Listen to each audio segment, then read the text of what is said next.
Assalamualaikum warahmatullahi wabarakatuh. Setelah pada pembelajaran sebelumnya kita telah mempelajari bagaimana cara menganalisis data, baik itu data dalam bentuk tabel maupun data dalam bentuk diagram, diagram batang, diagram garis, ataupun diagram lingkaran. Nah, pada pembelajaran kali ini yang akan kita pelajari yaitu mengenai pengukuran data. Nah, pengukuran data ini dibagi menjadi dua. Nanti kita akan mempelajari ukuran pemusatan data dan juga ukuran penyebaran data. Di ukuran pemusatan data yang akan kita pelajari itu ada tiga, yaitu min, median, dan kemudian modus. Nah, sedangkan di ukuran penyebaran data nanti yang akan kita pelajari itu ada 4, yaitu jangkauan, kuartil, jangkauan interkuartil, dan juga simpangan kuartil. Nah, untuk lebih jelasnya kita masuk ke materi, yaitu mengenai ukuran pemusatan data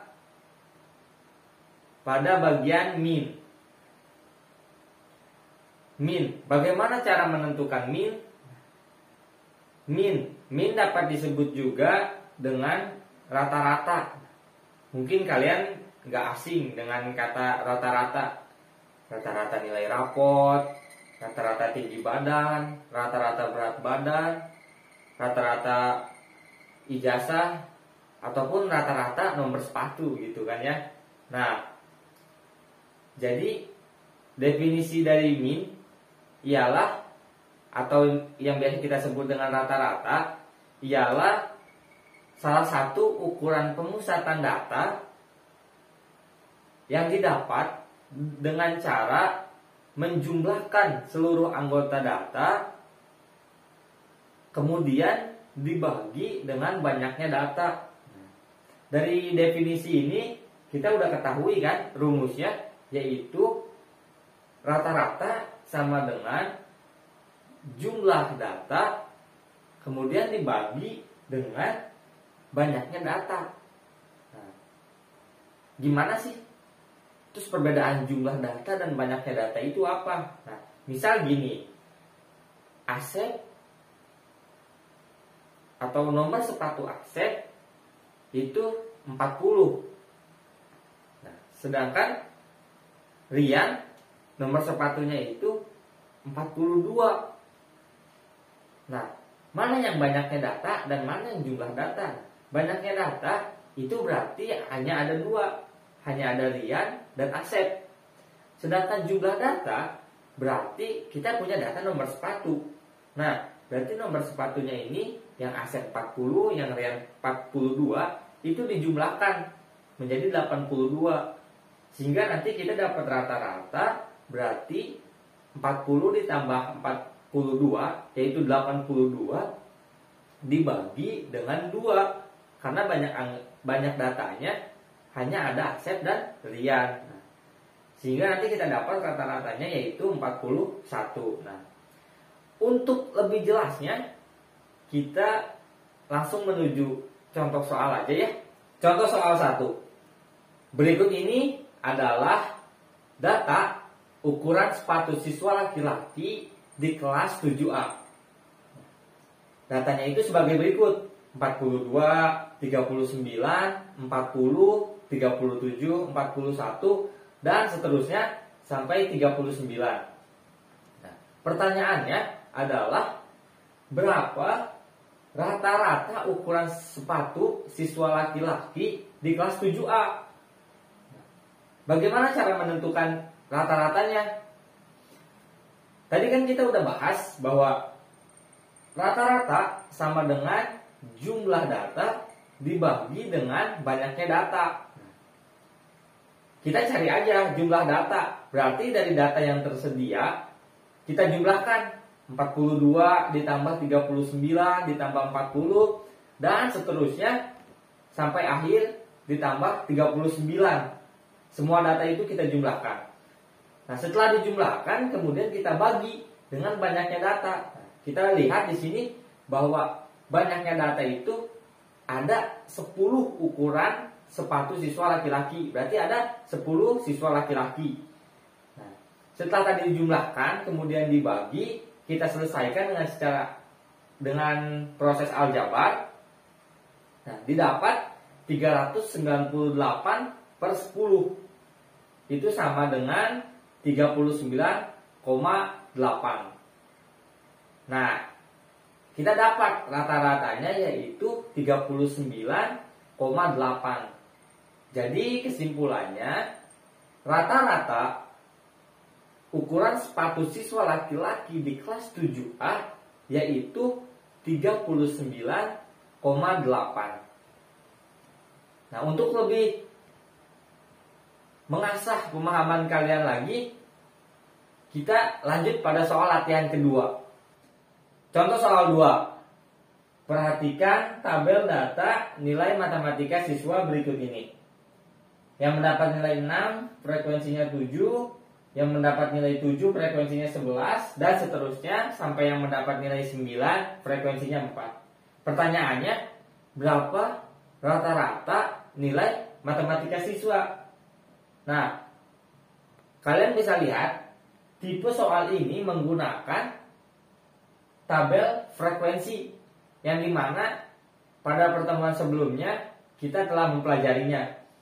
Nah, untuk menyelesaikan pertanyaannya, kita tahu kembali kepada rumus, yaitu min atau rata-rata sama dengan jumlah data dibagi dengan banyaknya data.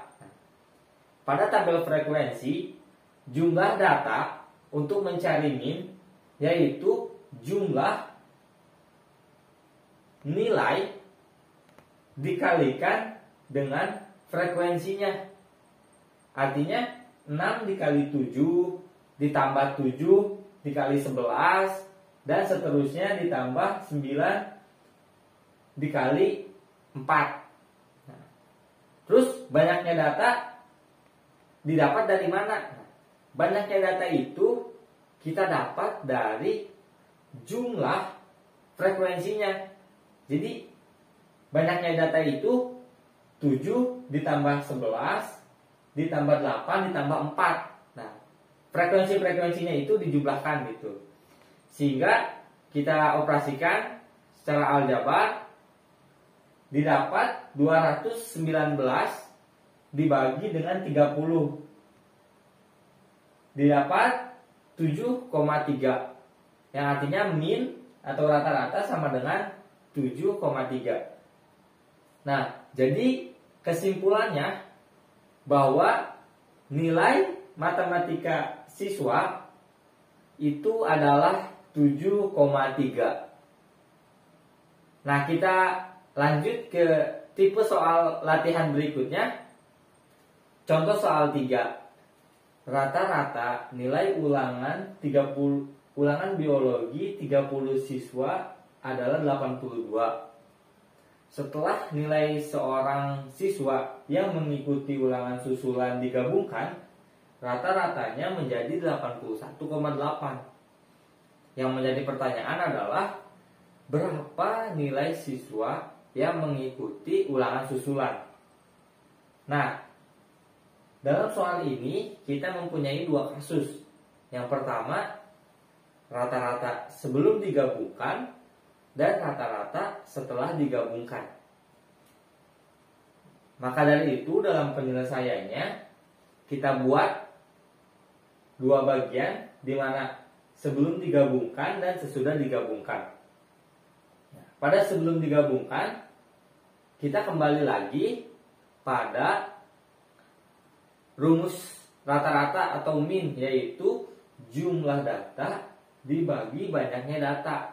Berarti kalau dalam soal ini itu rata-rata atau min sama dengan jumlah nilai dibagi dengan banyaknya nilai. Nah, kita tahu bahwa dalam soal ini rata-rata nilai ulangan biologi 30 siswa adalah 82. Nah, berarti sebelum digabungkan itu rata-ratanya sudah diketahui 82.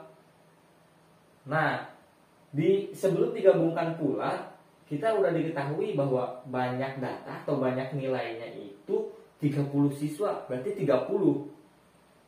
Nah, kita substitusikan pada rumus rata-rata atau min yang udah dituliskan.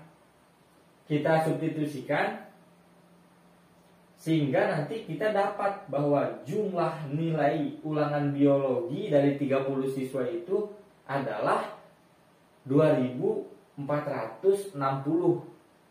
Kita operasikan ya, tadi secara aljabar didapat 2460. Nah, kemudian kita masuk kepada setelah digabungkan. Nah, rata-rata setelah digabungkan itu sama dengan jumlah data per atau dibagi dengan banyaknya data. Sama saja rumusnya, cuman nanti pada jumlah data artinya ada penggabungan, dan banyaknya data juga ada penggabungan. Nah, yang udah kita ketahui setelah digabungkan yaitu rata-ratanya itu 81,8. Nah, kita masuk. Nah, jumlah datanya. Nah, jumlah data setelah digabungkan itu berarti jumlah nilai sebelum digabungkan ditambah nilai si siswa yang mengikuti susulan. Nah, misal kita misalkan nilai si siswa yang mengikuti, nilai seorang siswa yang mengikuti ulangan susulan itu kita misalkan dengan A.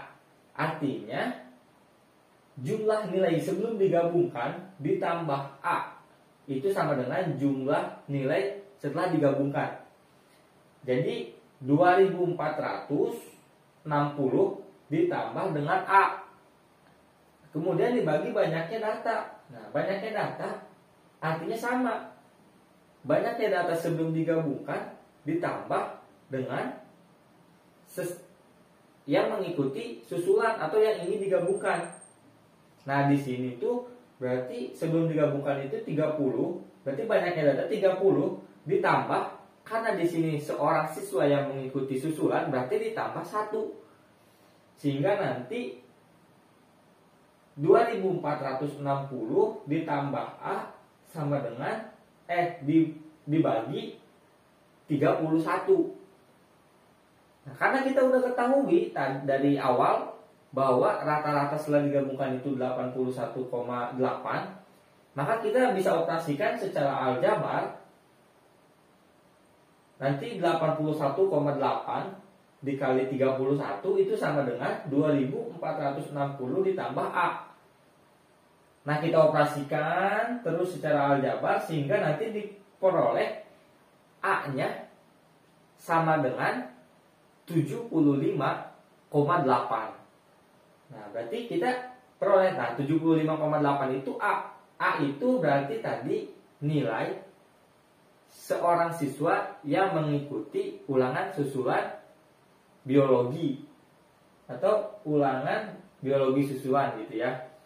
Nah, jadi dapat disimpulkan bahwa nilai siswa yang mengikuti ulangan susulan yaitu 75,8. Nah, nanti kita lanjut lagi kepada tipe soal yang keempat.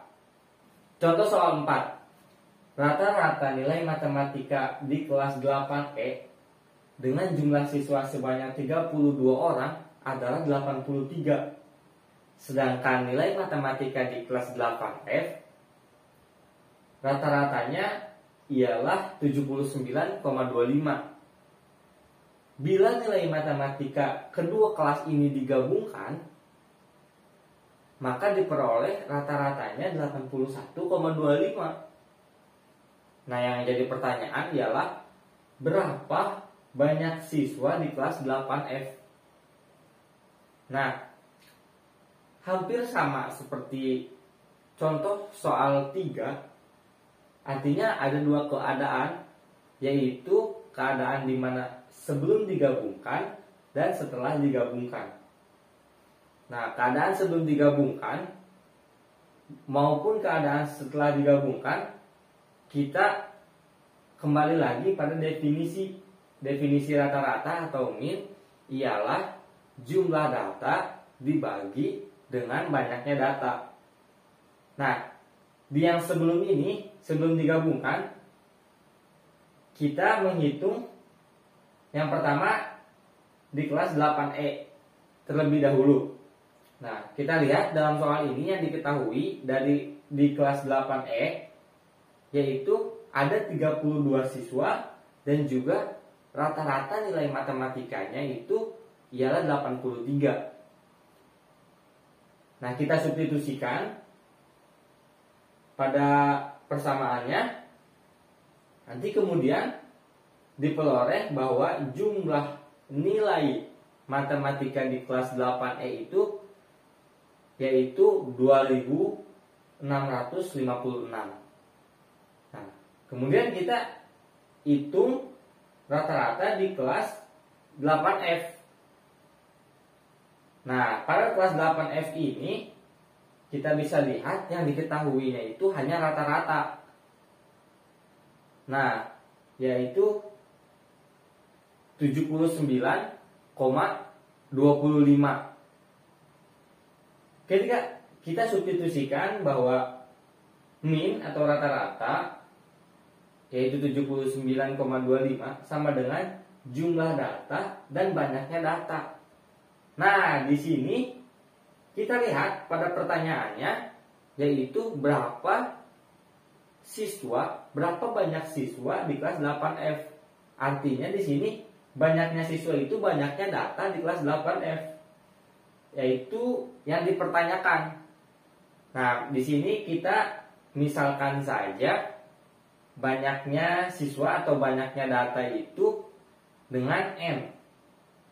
Sehingga nanti dioperasikan secara aljabar, jumlah siswa atau jumlah nilai, maksudnya jumlah data itu sama dengan 79,25 dikali N atau 79,25 N. Nah, kemudian untuk mencari N-nya bagaimana? Kita langsung kepada setelah digabungkan. Artinya rata-rata setelah digabungkan itu sama dengan jumlah nilai di kelas 8E ditambah dengan jumlah nilai di kelas 8F dibagi dengan banyaknya siswa di kelas 8E dan juga banyaknya siswa di kelas 8F. Nah, yang diketahui setelah digabungkan itu apa? Yaitu rata-rata setelah digabungkan menjadi 81,25. Nah, kita substitusikan. Kemudian jumlah nilai di kelas 8E kita udah ketahui. Yang tadi yaitu 2656.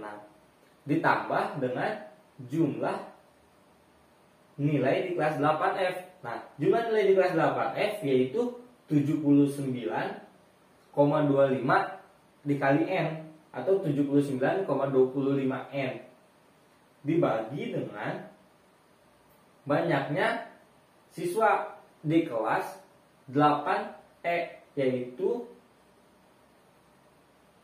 32 siswa ditambah dengan banyaknya siswa di kelas 8F, yang mana ini yang dipertanyakan artinya N. Sehingga nanti itu 81,25 sama dengan 2656 ditambah 79,25 N dibagi dengan 32 plus N. Nah, kita operasikan 81,25 dikali 32 plus N sama dengan 2656 ditambah 79,25 N.